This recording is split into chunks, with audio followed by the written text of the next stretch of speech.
Hello, lovely souls. I'm Amanda Pasciucco, licensed marriage and family therapist, certified sex therapist. We're gonna talk about menopause. Whether you're going through this yourself, supporting someone else, here are the tips for you and your partner when it comes to increasing sex drive during menopause. Stay until the end to get your guide on how to communicate and find out more about how to connect. Menopause is a natural state of a woman's life. Just like puberty, menopause happens over years. It's not one moment that changes everything. During this time, hormones change, and that greatly impacts sexual desire. There are ways for you and your partner to keep that intimacy alive, though. First, communication is key. Using I statements, waiting your turn, so listening to hear instead of listening to respond, meaning waiting your turn when your partner is talking and then reflecting back what you think you heard them say before you go on to make your point.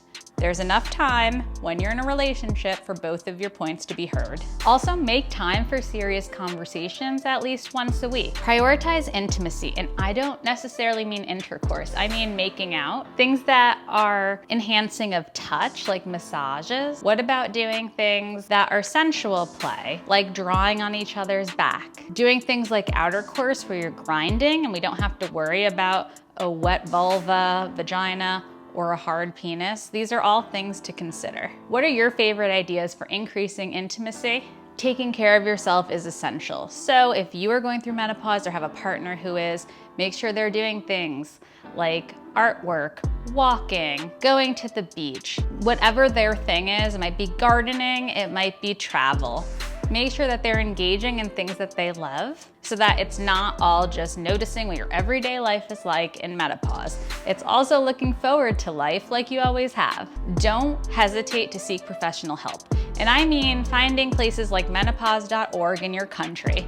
So people who are trained in hormones, women, perimenopause, and menopause. The reason is most OBGYNs are not trained in this. You need specialized training, and you might be told, oh, it's okay, menopause happens to everyone. There are different providers who can give you different answers. Things like testosterone aren't unheard of for people in menopause.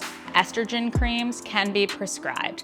So find someone who specializes in menopause and get professional help. Raising awareness means finding new solutions. There's no shame in having an estrogen cream or something that helps you. Menopause is another chapter in the sexual journey. It's not the end of your sexual journey. Hit like, subscribe, write a comment below. To start your journey at home, get the therapy video below or the communication guide. Until next time, stay curious and passionate. Catch you next week.